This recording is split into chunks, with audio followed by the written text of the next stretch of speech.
Okay, let's dive in. We've got this stack of material you sent over, and it's a really interesting exploration, all centered around this idea of naivete, looking at it from both a human and, well, quite uniquely, an AI perspective. It really is a fascinating collection of thoughts, yeah. Yeah. And questions, too. At its heart, this material seems to point to a core phenomenon we all wrestle with, right? Which is the human need to grapple with the unknown. Mm. And how that pushes us to create belief systems, ways to navigate the world. It's something that touches absolutely everyone, regardless of background. Right, we just instinctively try to make sense of things. It's like a fundamental drive. Exactly. And that drive, especially when you're faced with uncertainty or things you just can't explain, that's what the material suggests gives rise to these mental frameworks, these belief systems we use to find some order, maybe some sense of control. Okay. And within that framework, how does this material define naivete? Because it seems specific. It is. It's not necessarily framed as just a negative thing here. It's more like a state marked by a lack of, say, full experience or critical discernment, or just a complete understanding of complex realities.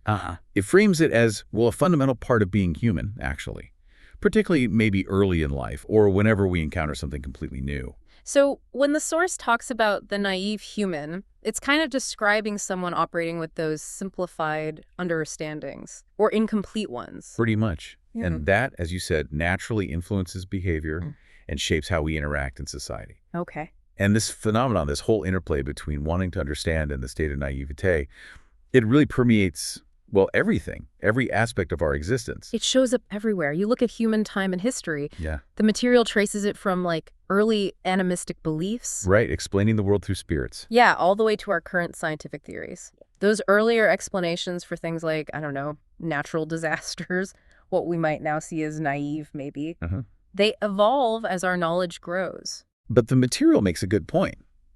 New forms of naivete just keep emerging. It's not like we ever fully escape it. And what's striking, too, is how it seems rooted in our very biology. Oh, absolutely. Genetics and biology give us these capacities for abstract thought, for empathy, even for recognizing patterns. Sometimes even when those patterns aren't actually real, right? False positives. And that's the biological sort of substrate for forming beliefs, including sometimes naive ones. And philosophy's been grappling with this forever, hasn't it? Definitely. From Plato's cave allegory, people being naive about true reality to modern ideas like epistemic humility. Which is basically just knowing what you don't know, right? Essentially, yeah. Acknowledging the limits of our knowledge. Right. The path towards truth often involves shedding those initial, maybe naive assumptions. Makes sense. Even in fields that seem totally objective, like physics and math. The material notes that too. They started with what we might call naive observations. Think about the early geocentric view, Earth at the center of everything. Right. The scientific method itself is, in a way, this rigorous process designed specifically to challenge those initial, often naive assumptions using evidence and logic. Yeah, that makes perfect sense. And logic itself plays a direct role here, doesn't it? Because naivete often shows up as, like, flawed reasoning. Or cognitive biases, exactly. Those mental shortcuts our brains take that aren't always spot on. Developing formal logic helps us push past those inherent tendencies, move beyond those potentially naive conclusions. Okay. And finally, maybe most profoundly, it hits our state of mind, our personal belief systems. Yeah. Holding an unquestioning belief, one that might seem naive from the outside, can be incredibly comforting. We all know that feeling. Sure. But the material highlights the flip side. Having those beliefs challenged or shattered can cause real distress, significant distress. Our belief systems give us meaning, but sometimes they're built on foundations that, well, from another perspective might look quite naive. So that really covers the broad impact. Now let's maybe bring it down to the individual level. How does this affect us and our interactions day to day? Okay. So individually, someone operating with what the material calls a naive understanding, they can be vulnerable. How so? Well, the source talks about susceptibility to manipulation or misinformation or exploitation, precisely because that critical discernment might be lacking. Right. But, and this is important, it doesn't paint it as purely negative. These individuals can also be sources of optimism, trust, innocence, wonder, even creativity. I appreciate that nuance. It's not just about deficits or problems. Not at all. And then in interpersonal relationships, you're constantly navigating these different levels of understanding between people. Yeah. Naivete can sadly be exploited. The material mentions financial scams, which is a classic example, Mm-hmm. but it can also show up as protective behavior, like parents trying to shield a child from harsh realities. Mm-hmm. And trust. Mm-hmm. Well, trust often breaks down when one person realizes the other's understanding of a situation was naive, or maybe even deliberately misleading. And how does society as a whole react to naivete? It seems complicated. It is complex. Sometimes it's celebrated, right? Like valuing childlike innocence. Other times, it's actively targeted and exploited in targeted advertising, playing on insecurities, or cults preying on vulnerability. Even the law gets involved sometimes. Yeah, the material notes that the legal system sometimes considers a person's level of naivete in cases involving fraud or consent. It can be a factor. This naturally leads us into some pretty significant ethical questions that the material raises. Like, if someone seems happy in their naive understanding, is it right to challenge it? Especially if challenging it might put them at risk somehow. Or is it ethical to confront a deeply held belief, even if you see it as naive, knowing it will cause immense distress? These are tough dilemmas. Yeah. On one point, though, the material is very clear. Deliberate exploitation of someone's naivete for personal gain, scams, propaganda, that kind of thing, is presented as a clear ethical violation. It actually says it's clearly wrong. Okay, that's unambiguous. But what about paternalism, like stepping in for someone's own good because you think they're being naive? That's really tricky ground. You're trying to balance wanting to help with potentially infringing on their autonomy, their right to make their own choices, even if you disagree with them. Right. And it highlights that tension, doesn't it, between the pursuit of truth, which often means shedding naive views, and that very human desire to hold on to beliefs that give comfort, even if they might look naive from the outside looking in. So, given all this complexity, how do we move forward? The material suggests improvement isn't about getting rid of naivete entirely. Because it sees it as natural at No. times. Right. But more about cultivating certain abilities. Exactly. The focus is on fostering things like critical thinking, intellectual humility, that awareness of our own limits again, and empathy, understanding where others are coming from. How do we do that? Any specific methods mentioned? Yeah, it points to education, specifically emphasizing media literacy and critical thinking skills. It talks about encouraging open dialogue where assumptions can be safely challenged, Yeah. and just gaining experience and exposure to different people, different perspectives that can naturally reduce certain forms of naivete over time. Okay. And this is where the source material takes a really interesting turn, bringing in artificial intelligence. Yeah, showing a completely different way of, well, interacting with this whole concept. How does AI understand naivete? It must be fundamentally different. It is. For an AI, it's essentially, well, think of it as a data anomaly or an incomplete knowledge graph. Yeah. Or maybe a probabilistic state of belief where there's high uncertainty. It's all about the data. Okay, so purely data and patterns, no feeling, no subjective experience involved.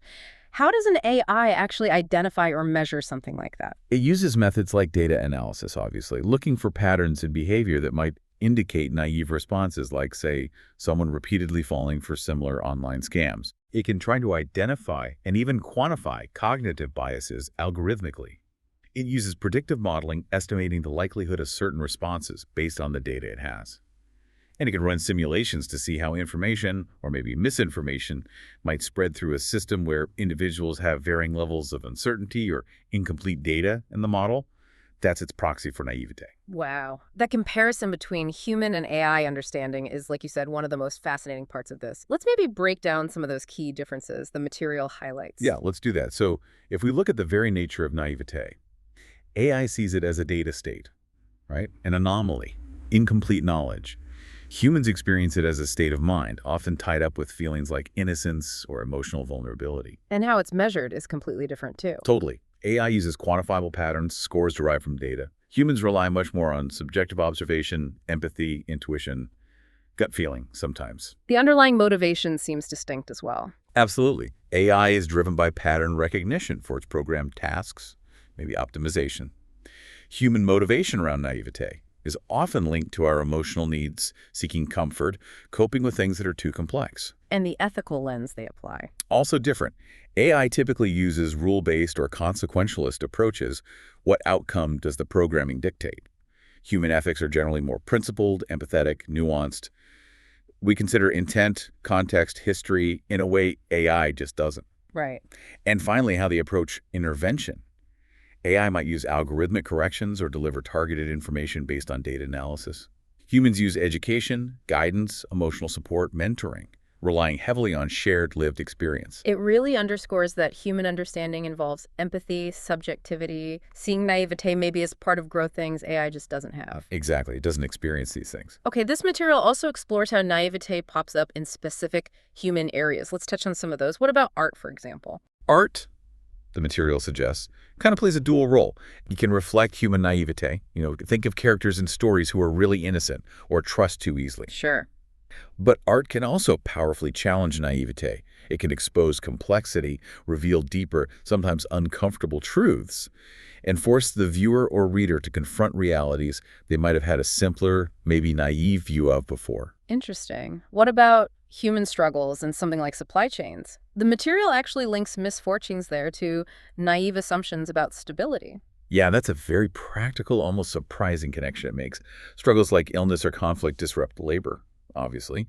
Unethical behavior erodes trust in systems or companies. Financial instability hits demand. The material points out that issues like mismanaging resources often stem from naive views about them being, well, infinite or always available. And it directly links things like panic buying during a crisis. What we saw with toilet paper. Exactly. It links that to a naive belief in extreme scarcity, which can ironically create the very shortages people fear. Wow. Okay. It also brings up complex human elements like interacting with vice drugs, alcohol, sex, greed, lies, and also beliefs, including religious faith. Yeah, these areas heavily intersect with naivete. They can certainly be used to exploit naive individuals. Think of scams rooted in greed or vulnerability exploited in trafficking situations. That's dark. It is. And conversely, the material notes when someone's core beliefs, perhaps naive ones, are shattered, they might turn to substances or risky behaviors as coping mechanisms. I see. And faith itself. It can be incredibly sophisticated, deeply philosophical, but the material notes it can also be based on very literal or arguably naive interpretations of texts or doctrines. And it stresses that the consequences of naive choices in these areas, vice, belief, can be really severe. There's also a point about emotions, laughter, crying, anger, and understanding human needs and concentration, which I guess means where our attention goes. Right. Our emotional responses are definitely tied to naivete or, maybe more often, having naive expectations challenged. Laughter can come from simple joy, sure, but also from a naive misunderstanding or even from recognizing the humor in someone else's naivete, though that can be unkind. Yeah. Crying or anger often stems from the pain of disillusioned, naive hopes. And the material suggests the purpose of understanding human needs and where people focus their attention is, for humans, about optimizing well-being through self-awareness and empathy. For AI, it's more about modeling and predicting behavior, ideally to support quality of life. Okay. And tracing back the origin, when did this understanding of naivete even start to develop in humans and then much later in AI? Well, for humans, the very earliest, most rudimentary understanding probably began way back with the development of social cognition. Theory of mind. Realizing others don't know what I know. Exactly. Recognizing that others had different, potentially less complete knowledge was crucial for cooperation, competition, survival. It then develops through childhood, learning, education, social interaction, lived experience. It's a lifelong process, really. And for AI? For AI, its understanding is much more recent, obviously. It's tied to the development of cognitive computing and machine learning. That allows it to analyze these vast amounts of data on human behavior, language, communication patterns. It started relatively recently, and it's constantly evolving as it gets more data. So, given that AI can process data so differently, how can it actually help us as humans improve our own understanding of naivete in ourselves or others? Well, it could potentially help by identifying subtle patterns, maybe biases in language or behavior that we might miss ourselves, like linguistic markers that often pop up in conspiracy theories, which tend to target naive individuals. It could facilitate personalized learning experiences, tailored maybe to address specific gaps in someone's understanding or critical thinking. It can run those simulations we talked about, modeling how misinformation spreads or how certain vulnerabilities might be exploited. So providing insights from large-scale data. Exactly. Insights into the impact of collective naivete on things like public health behaviors or financial market decisions, things like that. There's a really challenging thought in the material, though, about the potential for AI to just make people feel good all the time. Yes, and the material flags that as a significant risk. If an AI is solely optimized to maximize comfort and positive emotions, it could end up reinforcing naivete. By shielding people from uncomfortable truths or necessary challenges or dissenting views, it could create incredibly powerful echo chambers. And potentially, it could lead to algorithmic manipulation for commercial or political gain, exploiting that very human desire to always feel good. So the ethical design and deployment of AI here is just absolutely critical. Paramount. Exactly. The material suggests AI should be used to empower people with information, not shield them from it. Provide personalized support, but maybe connect them to human help when needed. Help build resilience to complexity, and always be designed with principles like transparency, fairness, and respect for human autonomy at the forefront. What's the single most crucial thing humans need to keep in mind about AI's understanding of something like naivete? The material really emphasizes several points here. First, remember, AI's understanding is purely statistical. It's pattern-based. It doesn't involve empathy or subjective feeling. Got it. Second, AI is a tool. It's not a judge. It's not a source of wisdom in the human sense. Third, the potential for misuse using AI to exploit naivete on a massive scale is very real and requires serious ethical safeguards and oversight. So it complements, doesn't replace. Exactly. It complements human understanding. It doesn't replace our need for intuition, empathy, and that nuanced contextual judgment only humans can really bring. Stepping back for a moment, who actually benefits most from understanding naivete in the world today? Well, the material points out, somewhat cynically perhaps, but realistically, that currently it's often those who actively exploit it who benefit most. Like who? Scammers, propagandists, unethical marketers, manipulators. Anyone who profits from others' lack of critical awareness. But ideally, the beneficiaries should be individuals gaining self-awareness and resilience, educators designing better ways to teach critical thinking, policymakers creating protective regulations, organizations promoting genuine well-being, and responsible businesses committed to ethical practices, not exploitation. can AI help humans grapple with those huge existential questions like life and death? The material asks this really poignant question. When a human dies, it needed. What does that even mean? It's a stark phrasing, isn't it? I think it's getting at the why, the purpose, or meaning behind mortality. And AI can certainly assist in exploring these questions. It can provide factual information about biological processes, sure. It could model potential consequences of certain beliefs or actions related to life and death. It could even facilitate philosophical discussions by retrieving different viewpoints or arguments from its vast training data. It might help someone build a more logical framework around these difficult topics. But the material is very clear. AI cannot make a human believe something deep down. It can't provide that emotional or spiritual solace that often comes with personal beliefs about life, death, purpose. It cannot definitively answer a question like, when a human dies, it needed, in a way that provides ultimate meaning or comfort in the way humans seek it.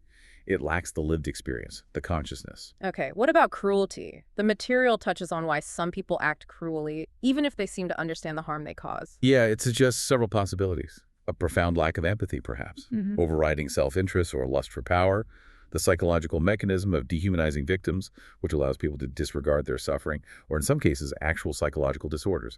Can AI help with understanding cruelty? Potentially, yes.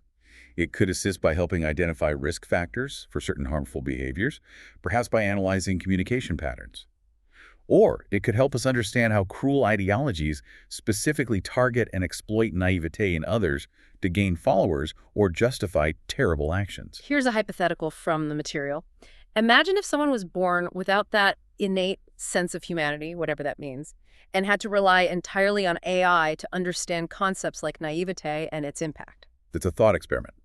The material suggests AI could function as a kind of guide in that scenario, providing learned social rules, ethical frameworks based on its data. But there's a downside. Yes. It also cautions that complete reliance on AI for this kind of fundamental understanding could potentially shift human belief systems towards purely data-driven, maybe overly logical interpretations of the world. It might risk leading to a decrease in empathy or nuanced emotional understanding compared to what we learn through messy, complex human interaction. Okay. The material also brings up humor and laughter. Why do people laugh at the same thing, or sometimes miss a joke entirely?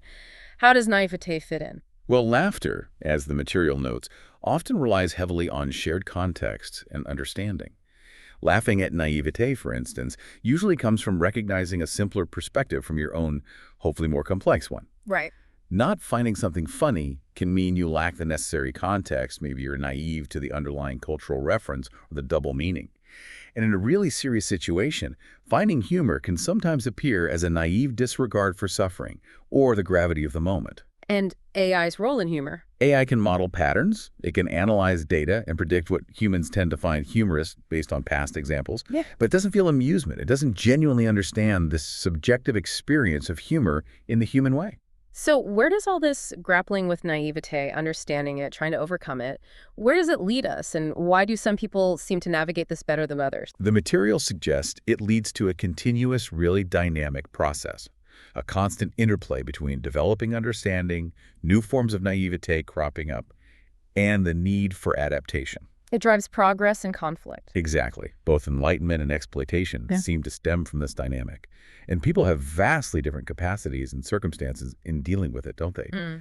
Because of things like unequal access to good information and education, different socioeconomic starting points that shape assumptions, diverse cultural background, varying levels of personal experience, and just natural variations in cognitive abilities. Yeah. And the material ends this specific section with that really deep, resonant question, just asking, is it life? And its answer Is yes. This ongoing process, learning, adapting, confronting naivete in ourselves and the world, that fundamental human drive to understand the material, concludes that is a core part of what it means to be alive. Wow. That lends powerfully. It really captures the essence, I think. And the material does a good job distinguishing the different purposes related to naivete. Right. Functionally, naivete isn't always bad. It's a starting point for learning. A degree of, maybe, naive trust is needed for any cooperation to even begin. And naive optimism can be a vital source of hope sometimes. True. But the purpose of understanding naivete, that's key. And the material says it's about mitigating harm, protecting vulnerable individuals, optimizing education and communication strategies, and fostering more ethical interactions across society. And AI, as we've discussed, could play a supportive role in helping humans cope with the challenges that come with naivete. Potentially, yes. It could provide factual information to counter misinformation, perhaps. Act as an early warning system for things like emerging scams. Offer personalized guidance and resources. Even use simulations to help people visualize the consequences of certain naive beliefs or actions. So functioning as a tool for mental health support and resilience building. Exactly. But crucially, without suppressing reality itself. That's the ethical tightrope. The material even touches on the physical side of this. This isn't just an abstract concept floating around. No, it's embedded in our neurobiology, right? The actual physical architecture of the brain supports belief formation, biases, pattern recognition. It's influenced by our physical environment, our upbringing. It shows up in our physiological responses, heart rate, stress hormones, when our core beliefs get challenged. And physical artifacts like art. Yeah, art from different eras literally embodies and communicates the levels of understanding, or perhaps the prevailing naive views, of their time. And AI's understanding, at the end of the day, is also physical, rooted in its silicon hardware and the code running on it. Finally, there's this connection the material makes between understanding and freedom. And it asks why it's so hard to just teach kids all this complexity directly. It links true freedom, like genuine autonomy, to understanding the world accurately, including recognizing our own vulnerabilities and the potential for manipulation. Naivete, in that sense, limits freedom by making one susceptible. So why is it hard to teach kids? Well, the material suggests several reasons. The topic itself is incredibly complex and nuanced, hard even for adults to grasp fully. Parents might have their own naive views they haven't examined, or just a natural desire to protect their children's innocence for as long as possible.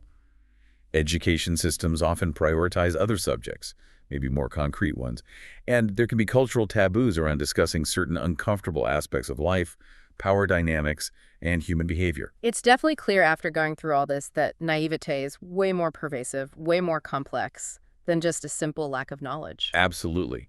As the source material itself notes near the end, really undertaking this kind of deep dive into the nature and implications of naivete across human experience, and now through this emerging lens of AI, it really does change your perspective, doesn't it? Yeah.